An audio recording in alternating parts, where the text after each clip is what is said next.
5G बहू। सुमित्रा जी का बेटा था अमित और बहू का नाम था अमृता। सुमित्रा जी की बहू की बातें सुनकर ऐसा लगता था कि जैसे वो बहुत इंटेलिजेंट है, क्योंकि उससे कभी भी कोई भी सवाल पूछो फट से जवाब दे देती थी। अरे भाई, उसके जवाब से तो गूगल भी पीछे रह जाता था। और इसलिए कम से कम सुमित्रा जी के घर में तो किसी को भी गूगल की जरूरत ही नहीं पड़ती थी।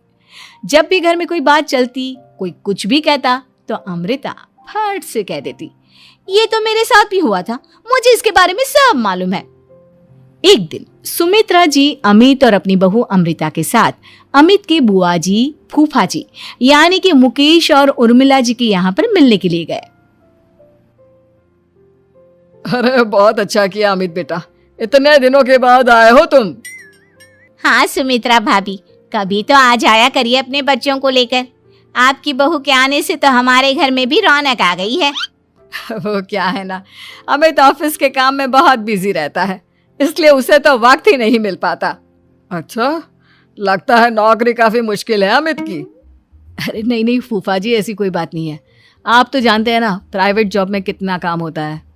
अरे कोई समझे ना समझे, मुझे तो पता है प्राइवेट नौकरी में इतना काम करना पड़ता है कि इंसान की आफत आ जाती है। लेकिन बेटा, तुमने तो कभी जॉब की ही नहीं, तुम्हें कैसे पता? अरे जॉब नहीं की तो क्या हुआ मम्मी जी, सब जानती हूँ मैं। सबसे पहले ऑफिस में जाओ, वहां पर अपनी एंट्री डालो, उसके बाद दिन भर सिस्टम पर बैठकर काम करो। चारों तरफ कैमरे लगे होते हैं, आप अपनी नजर इधर की उधर नहीं कर सकते। उसके बाद दिन भर बॉस की चिक चिक सुनो, वो अलग से। यही सब होता है, मुझे ना सब पता है। अरे बहू रानी तो काफी इंटेलिजेंट है, हर बात की खबर है इसको। थोड़ी देर बाद, अब देखिए सुमित्रा भाभी, इतने दिनों के बाद आई हैं आप, खाना खाकर ही जाना, ऐसे तो मैं आपको जाने नहीं दूंगी। वैसे बुआ जी, खाने में क्या बनाया है? वो क्या है ना बेटा, आज तुम्हारी बुआ जी की तबीयत थोड़ी ठीक नहीं थी, इसलिए हमने सोचा कि जब तुम लोग यहाँ आ जाओगे तो बाहर से खाना मंगवा लेंगे और साथ में बैठकर खाएंगे। लेकिन बस प्रॉब्लम इतनी सी है कि मुझे बाहर से खाना ऑर्डर करना नहीं आता। सोचा जब अमित आएगा तो उसी को बोल दूंगी। अरे मुझे आता है ना, मैं कर देती हूँ ऑर्डर। बताइए क्या क्या मंगाना है आपको? इटालियन, कॉन्टिनेंटल, इंडियन, पंजाबी, सब पता है मुझे। क्या बात है बहू, क्या घर में भी खाना रोज बाहर से ऑर्डर करती हो? अरे नहीं बुआ जी, ऐसी कोई बात नहीं है, बस मुझे ना सब पता है। कोई बात नहीं अमृता, मैं अपने फोन से ऑर्डर कर देता हूँ। अरे क्या बात है, आजकल ऑनलाइन डिलीवरी पर कोई ऑफर नहीं चल रहा है, वरना काफी पैसे बच जाते हैं। कैसी बात करते हैं अमित, मैं कह रही हूँ ना मुझे सब पता है। मुझे एक बहुत अच्छा ऑनलाइन डिलीवरी वाला मालूम है, जहाँ पर 50% ऑफ मिल जाएगा। और आज तो वैसे भी फ्राइडे है ना, फ्राइडे को तो उस पर 50-70% ऑफर मिलता ही मिलता है। अरे क्या बात है, इसके बारे में तो मुझे पता ही नहीं था। अरे बेटा, जिस चीज के बारे में किसी को पता नहीं होता, हमारी बहू को पता होता है। एक काम कर, तू उसी को ऑर्डर करने दे। क्या बात है अमृता बेटा, तुम तो बहुत इंटेलिजेंट हो, सब कुछ जानती हो। कुछ दिनों के बाद सुमित्रा जी की कुछ सहेलियां उनसे मिलने के लिए आती हैं। अरे सुमित्रा बहन कैसी हो, बहू कैसी है तुम्हारी? अरे पूछिए मत, बहुत इंटेलिजेंट है मेरी बहू, सब कुछ जानती है। क्या बात है, बहू के आने के बाद तो औरतें दुखी हो जाती है, लेकिन तुम तो बहुत खुश लग रही हो। वो क्या है ना, मेरी बहू है ही इतनी अच्छी। अरे तो बुलाओ ना, हमारे साथ बैठेगी, बातें करेंगी तो हमें भी अच्छा लगेगा। सुमित्रा जी अमृता को बाहर बुलाती हैं और उसके बाद सब लोग बातें करने लगते हैं। क्या बताऊं, कुछ दिनों से घुटनों में इतना दर्द हो रहा है कि चला भी नहीं जाता। अब बुढ़ापे में तो ये सब चलता ही रहता है, क्या कर सकते हैं। आंटी जी, आप योगा करिए, योगा और साथ में ना काले तिल खाया करिए, आपके घुटनों का दर्द भाग जाएगा।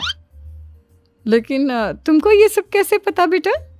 अरे मेरे भी घुटनों में दर्द होने लगा था, मैंने योगा किया और काले तिल के साथ गुड़ मिलाकर उनके लड्डू बनाकर खाए, एकदम ठीक हो गए हैं मेरे पैर। अमृता, ये तुम क्या कह रही हो? इतनी कम उम्र में तुम्हारे पैरों में दर्द कैसे हो सकता है? अरे मम्मी जी सच कह रही हूँ, एक बार अगर कोई ये नुस्खा अपना लेना बस मजा आ जाए। ठीक है बेटा, अगर तुम कहती हो तो मैं ये करके देखती हूँ। मुझे सब पता है आंटी जी, ये मेरे साथ हो चुका है, इसीलिए तो बता रही हूँ मैं आपको, ऐसे नहीं बताती किसी को। कुछ दिनों के बाद अमित अमृता को अपने दोस्तों के साथ घूमने के लिए ले जाता है। क्या यार, क्या जिंदगी हो गई है। सारा दिन ऑफिस का काम करते रहो, अपनी हेल्थ पर तो ध्यान ही नहीं दे सकते। अरे क्यों नहीं दे सकते अपनी हेल्थ पर ध्यान, सब दे सकते हैं। इंसान चाहे तो कुछ भी कर सकता है। क्या बात है भाभी, आप इतनी श्योरिटी के साथ कैसे कह सकती हैं? अरे आजकल ना एक से एक एप्लीकेशन है मार्केट में, और जानते हैं उसमें कुछ एक्सरसाइज तो ऐसी बताते हैं जिन्हें आप अपने ऑफिस में बैठे बैठे, मेरा मतलब लैपटॉप पर काम करते करते भी कर सकते हैं। अमृता, ऐसी एक्सरसाइज के बारे में तो मुझे भी नहीं पता था, तुम्हें कैसे मालूम? अरे मुझे सब पता है, हर चीज की खबर रखती हूँ मैं, जानते हैं ना आप। लेकिन ऐसी कौन सी एप्लीकेशन है और ऐसी कौन सी एक्सरसाइज है भाभी? एक मिनट, मैं आपको अपने मोबाइल में दिखाती हूँ। अरे वाकई में भाभी तो सही कह रही हैं। देखो यार, इसमें कितनी अच्छी एक्सरसाइज दिखाई गई है। अपनी चेयर पर बैठे बैठे एक्सरसाइज भी कर लो, काम भी और हेल्थ भी। वाह भाभी वाह, मजा आ गया। लेकिन अमृता, तुम्हें इस बारे में कैसे पता?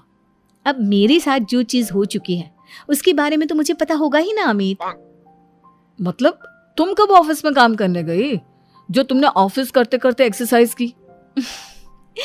मैं जो किचन में काम करती हूँ अमित, घर के काम, वो किसी ऑफिस के काम से काम है क्या?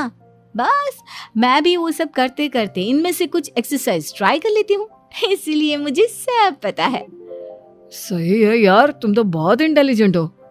कुछ दिनों के बाद, ये क्या है, एक दोस्त ने मेरे साथ एक मजाक किया है लेकिन समझ में ही नहीं आ रहा। अरे बेटा, तो अमृता से पूछ लेना, उसके पास कोई ना कोई जवाब जरूर होगा। ठीक कहती है मम्मी जी, मैं सब जानती हूँ। लेकिन अमृता, ये थोड़ा मुश्किल है, सोच लो। मेरे लिए कुछ भी मुश्किल नहीं, दुनिया की कोई भी पहेली हो मैं चुटकी में सॉल्व कर लेती हूँ। अच्छा ठीक है, देखो मेरे दोस्त ने मुझे एक खाली पेपर दिया है और कहा है कि इस पर उसने मेरे लिए कुछ मैसेज लिखा है। अब एक बात बताओ यार, खाली पेपर पर, I mean, जिस पर कुछ भी नहीं लिखा हुआ, उसे मैं कैसे पढ़कर बताऊं? अरे बस इतनी सी बात, इसे तो मैं चुटकियों में सॉल्व कर दूंगी अमित। लेकिन कैसे बहू, इस पेपर पर तो वाकई में कुछ नहीं लिखा हुआ, एकदम खाली पेपर है, कैसे, क्या पढ़ोगी तुम? अमित, एक छोटा सा काम करो, जल्दी से एक मोमबत्ती लेकर आओ। अरे बहू, पेपर में आग लगाने का इरादा है क्या? नहीं मम्मी जी, इस पेपर पर अमित के दोस्त का लिखा हुआ मैसेज पढ़ने का इरादा है। अमित कैंडल लेकर आता है। अब ना बस इस पेपर को धीरे धीरे कैंडल के ऊपर घुमाते रहो, देखना 2 ही मिनट में मैसेज आपकी आंखों के सामने होगा। अच्छा ठीक है, मैं ऐसा करके देखता हूँ। 2 मिनट के बाद, अरे वाकई में इस पर तो अक्षर बनने लगे, लेकिन ये हुआ कैसे? और अमृता, तुम्हें कैसे पता? बहुत सिंपल है मम्मी जी, अमित के दोस्त ने नींबू के रस से मैसेज लिखकर उसे सुखा दिया। अब अगर मैसेज पढ़ना हो ना तो पेपर को आग के सामने ले जाओ और लेटर्स अपने आप उभर कर आ जाते हैं। वाह बहू, लेकिन तुम ये सब कैसे जानती हो? अरे मम्मी जी, जब मैं छोटी थी ना तो अपनी सहेलियों के साथ ऐसे ही गेम खेला करती थी। ये तो मेरे साथ कितनी बार हो चुका है, मुझे सब पता है। थैंक यू यार अमृता, तुम्हारी वजह से हमें कुछ भी सोचने की जरूरत ही नहीं पड़ती, तुम सब कुछ बता देती हो। कुछ दिनों के बाद सुमित्रा जी को अमृता के प्रेग्नेंट होने की खुशखबरी मिलती है और सुमित्रा जी अमृता को डॉक्टर के यहाँ लेकर जाती है। देखिए सुमित्रा जी, आपकी बहू की तबीयत बिल्कुल ठीक है, किसी भी तरह की चिंता करने की कोई ज़रूरत नहीं है, लेकिन हाँ, उनको आयरन वाली डाइट खाने की बहुत ज़रूरत है। ठीक है डॉक्टर साहब, आप बता दीजिए मैं अपनी बहू को क्या क्या खिलाऊं ताकि उसकी तबीयत ठीक रहे और आने वाले बच्चे की भी। अरे मम्मी जी, इसमें डॉक्टर से पूछने की क्या ज़रूरत है, किशमिश है, अनार है, पालक है, ये सब खाना चाहिए, आयरन का लेवल बिल्कुल बराबर रहता है। अरे वाह, आपकी बहू तो सब कुछ पहले से ही जानती है। ये तो बहुत अच्छी बात है। देखो, आयरन के साथ तुम्हें कैल्शियम भी खाना होगा। जानती हूँ मैं, अगर आयरन की खाली सप्लीमेंट लेते हैं और कैल्शियम नहीं लेते तो बॉडी उसे अच्छे से एब्जॉर्ब नहीं कर पाती। सब पता है मुझे। बहू ये भी मालूम है? हाँ मम्मी जी, आप तो जानती है ना, मुझे सब पता है। आपकी बहू की बातें सुनकर अच्छा लग रहा है। मुझे ऐसी बहुत कम लड़कियां मिलती हैं जिन्हें इतनी नॉलेज होती है, सारे सवालों के जवाब देती है। और हमारे इंडिया में तो वैसे भी हालात बहुत खराब है। बिल्कुल ठीक कह रहे हैं आप डॉक्टर साहब, लेकिन मैं उन लड़कियों की तरह नहीं हूँ। बहुत ख्याल रखती हूँ मैं हर चीज़ का। और जानती हैं आप, हमारे घर में तो किसी को किसी चीज़ के बारे में गूगल करने की ज़रूरत ही नहीं पड़ती। बिल्कुल ठीक कह रही है अमृता। अरे कुछ भी पूछ लो, इसे सब पता होता है। अरे वाह, तुम तो बड़ी कमाल की लड़की हो। चलो, ये तो बहुत अच्छी बात है, लेकिन फिर भी डॉक्टर की सलाह पर पूरा ध्यान देना चाहिए। वैसे क्या चाहिए तुम्हें, बेटा या बेटी? अरे डॉक्टर साहब, कुछ भी हो जाए, बस बच्चा अच्छे से हो जाना चाहिए। मुझे तो दोनों में से किसी से कोई भी परेशानी नहीं। और सुमित्रा जी, आप? डॉक्टर मैडम, मुझे तो लड़के और लड़की में कभी भेद करने की आदत ही नहीं है। पोता आए या पोती, मेरे लिए तो दोनों एक बराबर है। सुनकर अच्छा लगा। वैसे आप जानती हैं, हमारे यहाँ पर तो लोगों को बड़ी बेचैनी रहती है ये जानने की कि पेट में लड़का है या लड़की, लेकिन विदेशों में ऐसा नहीं होता। हाँ, वहाँ पर तो सब कुछ पहले से ही बता देते हैं ना। ये भी कोई बात हुई भला? लेकिन तुम्हें कैसे पता कि वहां पर सब कुछ पहले ही बता देते हैं? अच्छा हाँ, तुम तो सब कुछ पहले से ही जानती हो ना। तुम्हारे साथ तो सब कुछ पहले से ही हो चुका होता है। नहीं मम्मी जी, ये तो मेरे साथ पहली बार हो रहा है, इसलिए मैं ये डायलॉग नहीं बोल सकती। अमृता की बात सुनकर सुमित्रा और डॉक्टर दोनों हंसने लगते हैं